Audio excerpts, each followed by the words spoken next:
Hi, this is Christian, and welcome back to NFL Updates Express, your weekly dose of NFL news. Coming your way, the special Thanksgiving Day episode for 2017. We kick off Thanksgiving Day when the Minnesota Vikings take on the Detroit Lions at Ford Field. Now, the Vikings are one of the league's hottest teams, and Case Keenum, well, he's played impeccable football. Dominating through the year, Adam Thielen has been one of the breakout candidates at wide receiver in the National Football League. Stephon Diggs picking it up a little bit, and the Minnesota Vikings can't be stopped, especially after their big win against another big foe in the Los Angeles Rams. And so for the Vikings to win this game, well, just keep doing what they're doing. Play solid defense and not turn the football over too much. Case Keenum did have a rough game against the Redskins late in that game when he threw 2 interceptions. But besides that, the Minnesota Vikings have been one of the league's hottest teams. And for Detroit to win this game, well, they're going to need Marvin Jones and Golden Tate to attack through the air. Matthew Stafford is known for his fourth quarter comebacks, and they may need another one against a solid Minnesota Vikings team. Overall, I think this game should be very close on Thanksgiving Day, and the Lions typically have played well on Thanksgiving in years past, but ultimately, I'm taking the better team in this one, and the Minnesota Vikings get the split with Detroit on the season series and win the game. Hi, this is Dylan, and welcome back to NFL Updates Express. For our first Thanksgiving Day matchup, we have the Minnesota Vikings taking on the Detroit Lions. Now, when you look at the Vikings, they've been a very consistent team this year, even though they really have no big names. They've just been solid on the offensive and defensive fronts and have been able to win some key games. The Lions, on the other hand, are a bit 50-50 in my opinion. You can trust them to win some games, but others, you just don't know. In this game, though, I think Minnesota will be able to continue their hot streak. Detroit's looked alright, but I think with the Vikings just steadily growing with each game and getting better and better, they'll be able to win, even though it's away at Ford Field. It's a matchup between the Los Angeles Chargers and the Dallas Cowboys at AT&T Stadium. Now, the Cowboys are holding on for dear life. A playoff spot can be made, but they'd probably have to win out with the stiff competition of the NFC. And for the Los Angeles Chargers, well, I don't know if they can make the postseason, but who knows, maybe a 6 seed could be in reach. But Phillip Rivers, he's been playing pretty solid this season, nothing too spectacular. And with Keenan Allen at the helm, Travis Benjamin, and a great running game with rookie Austin Eckler, and of course Melvin Gordon in the backfield, the Chargers can upset the Dallas Cowboys. And I think this game will be very competitive. I mean, on the Cowboy side, you have an injured Tyron Smith who won't get the go in this one. Instead, Byron Bell will play at left tackle. And Alfred Morris, well, he's been pretty average so far up to this point in replace of the suspended Ezekiel Elliott. And so the Cowboys will need more production from the receivers, Terrence Williams, and of course Dez Bryant, and maybe Jason Witten through the air. Overall, I think this game should be very close and could come down to the wire, but ultimately, I'm going to take the upset. The Los Angeles Chargers get the job done on the road. Next up, we have the Los Angeles Chargers taking on the Dallas Cowboys. Now, the Cowboys this year have been notorious for their offense. They have Ezekiel Elliott, Dak Prescott, Dez Bryant, and even Jason Witten has been stepping up this season. So it's really interesting to see how their offense has grown. However, the Chargers are also an inconsistent team, but they have the possibility to upset the Cowboys. You just never know with the Chargers this season. With Phillip Rivers at the helm, anything's possible. So it's really going to be, in my opinion, an offensive game, at least for the Cowboys. And in the end, I think it really is a toss-up. But for this one, I think I'm going to give the win to the Dallas Cowboys. In the nightcap, we have the New York Giants taking on the Washington Redskins at FedEx Field. Now, the Giants, coming off of a big upset win against the Kansas City Chiefs, will like to keep it going against their division rival. But I don't know, the Redskins seem like a pretty tough opponent. Now, they just lost to the New Orleans Saints in a very tight game. They were up by 2 touchdowns and blew it. In improbable fashion, the Saints came back with Alvin Kamara and Mark Ingram. But the Redskins, well, they just seem like the better team in this one. The Giants' offense, well, it's not there. Of course, they have Evan Ingram, and he didn't do much this last week. And they have Sterling Shepard, who may or may not play. He was dealing with some migraine issues. And Tavares King and Roger Lewis are their other receivers, so the Giants really don't have much there. And the Redskins, well, Jordan Reed probably won't play, but they have Vernon Davis, who's been a solid tight end all year in replacement of him. Overall, I think this game Well, I just think the Redskins are too much of a powerhouse in this one, and I think they run away with it for the big Thanksgiving win. Finally, we have the New York Giants taking on the Washington Redskins. Now, the Redskins have been a surprising team this year. Despite the loss of Jordan Reed and the fact that Terrell Pryor has really done nothing for them, their offense has seemed to have clicked. The Giants, on the other hand, seem to have spiraled downhill. I really think this game is going to be a runaway. We don't have to talk too much about this one. The Redskins have just been too hot lately with their big win over Seattle recently, and the Giants, well, they just can't seem to get it going.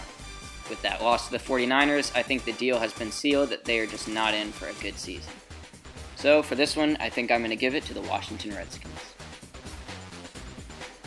It's time for airing it out. It's the quarterback-wide receiver tandem that will light it up on Thanksgiving Day. Now, who do I think will air it out on the gridiron? I think it will be Keenan Allen from Phillip Rivers. Now, Phillip Rivers has had a solid season, and Keenan Allen, well, if he keeps up this recent production, followed by his huge game against the Buffalo Bills, well, I think he could be the NFL Comeback Player of the Year, and maybe help the Chargers into the playoffs and the 6th seed. We'll just have to wait and see, but he's my airing it out play. For my airing it out pick, I actually have a tandem that doesn't feature a wide receiver.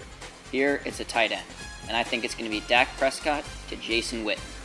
Witten's been solid all season, and he's proven that as the veteran on the team, he can really step in when it matters most, and he comes in clutch. So I think this game will really be a factor for him. As they play the Chargers, I think Dak Prescott will resort to him a lot, and he will just be able to get those solid picking away catches to slowly score and get the Dallas Cowboys a win. It's time for Float Madness. What current NFL players deserve a float and the mock Macy's Day Parade for the NFL? Well, this is all imaginary, of course, but I would pick 2 players. Number 1, Cam Newton of the Panthers. Now, he's a very flamboyant guy and can rub people the wrong way, but he's also a big fan favorite, as he does things like dabbing in the end zone, doing the Superman pose, and also dunking on opposing defenders, and I think he'd be an excellent choice to represent the National Football League. Another player, Larry Fitzgerald. Now, he's one of the most underrated players in the NFL right now, and he has a lot of respect from players, coaches, and fans everywhere. And unfortunately, he probably won't get a ring with Arizona, but maybe in this world, he can get a float in the Thanksgiving Day Parade. For my Float Madness players, I've picked 2 offensive powerhouses. For the first one, I have Ezekiel Elliott. Everybody loves Zeke for his sheer power and just, his personality with the whole Salvation Army celebration. Everybody loves him. He's really been a determining factor for helping the Cowboys win some games in the past 2 seasons. So I think he definitely is deserving of a float to honor his new presence in the NFL. On the other hand, we have Rob Gronkowski. Everybody knows Gronk for his also powerhouse abilities on the field, but he's also kind of a fun-loving guy off the field, so it seems fitting to have the partying tight end have his own float in the Thanksgiving Day Parade. So, there you have it. Ezekiel Elliott and Rob Gronkowski. As I was thinking about the excitement for the Thanksgiving Day games coming up in 2017, I thought, what were some of the most entertaining games in the past couple of years? And so, I have a list of the top 5 Thanksgiving games in the last 10 years. Let's take a look. Coming in as an honorable mention, it's the New England Patriots 49 and the Jets 19. Now, obviously this game was extremely close, and, well, there was one player who had one of the best plays, the most iconic play I think I've ever seen. Mark Sanchez and the butt fumble, because nothing else matters. Coming in on a serious note, at number 5, it's the Baltimore Ravens 22 and the Steelers 20 in the year 2013 on Thanksgiving night. And while the impact performers of this game, Mike Tomlin's leg for the Pittsburgh Steelers receiving a $100,000 fine, and Torrey Smith for the Baltimore Ravens at the time with 6 receptions and 93 yards and a crucial touchdown which made the difference in a 2-point win for the Baltimore Ravens. Coming in at number 4 was the Detroit Lions 16 and the Minnesota Vikings 13 in 2016 last year.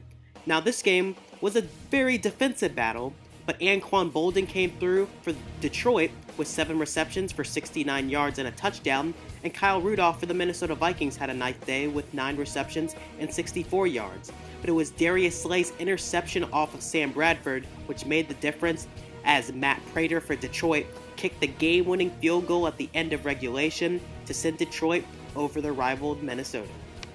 Coming in at number 3, it's the Chicago Bears 17 and the Green Bay Packers 13 in 2015.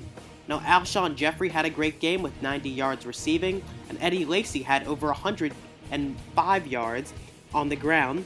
And, well, this game was decided by the Bears' defense. Jay Cutler surprisingly had a decent game in Lambeau Field, but Aaron Rodgers threw a crucial interception to Tracy Porter, and then on a last-minute drive by Aaron Rodgers, it was shut down on 4th down by Tracy Porter and the Bears, and they held on for a big win at Lambeau against their rival Green Bay. For the number 2 game, we go back to 2010 when the New Orleans Saints won the game 30-27 over the Dallas Cowboys. Now in this game, it was John Kitna replacing an injured Tony Romo, and Kitna had a pretty solid game, no touchdown passes, and threw an interception but still played pretty solid and gave the Cowboys a chance. After going down 13-0, the Cowboys battled back in this game, headlined by a 60-yard run by Miles Austin, and then Tashard Choice, a 1-yard run, gave the Cowboys the lead with around 4 minutes left, but Lance Moore caught a 12-yard pass from Drew Brees with around a minute left to secure the Saints' victory and go to 8-3 on the year on Thanksgiving Day. And the number 1 game of Thanksgiving in the last 10 years, the Houston Texans 34 and the Detroit Lions 31.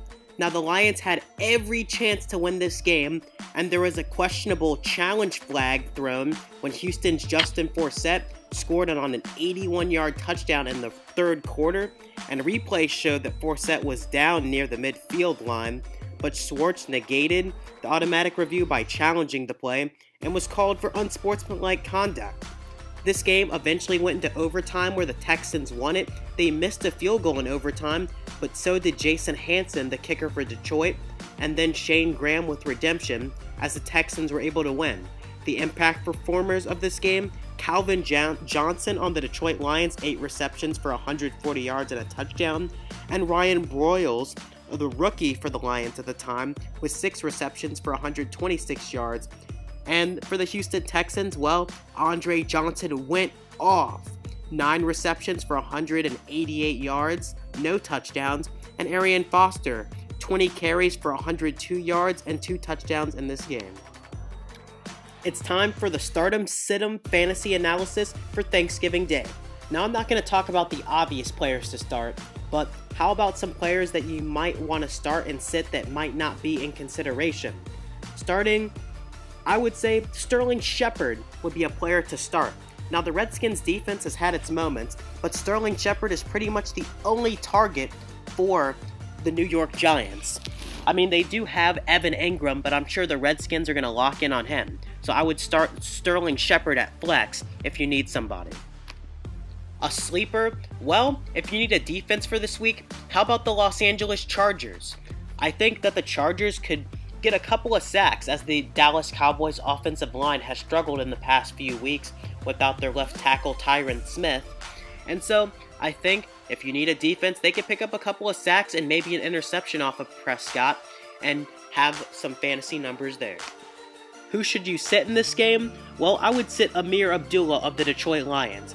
Now, I know he almost had 100 yards rushing in their last matchup, but this matchup just doesn't bode well this time around. I think this will be more of a Golden Tate and Marvin Jones day for Matthew Stafford to throw through the air. And so the Lions running game, well, they haven't had a 100-yard rusher in almost 60 games. And so right now, I would bench their running backs and start either Theo Riddick, who will be a more passing option for Stafford, or avoid the Detroit Lions running backs entirely.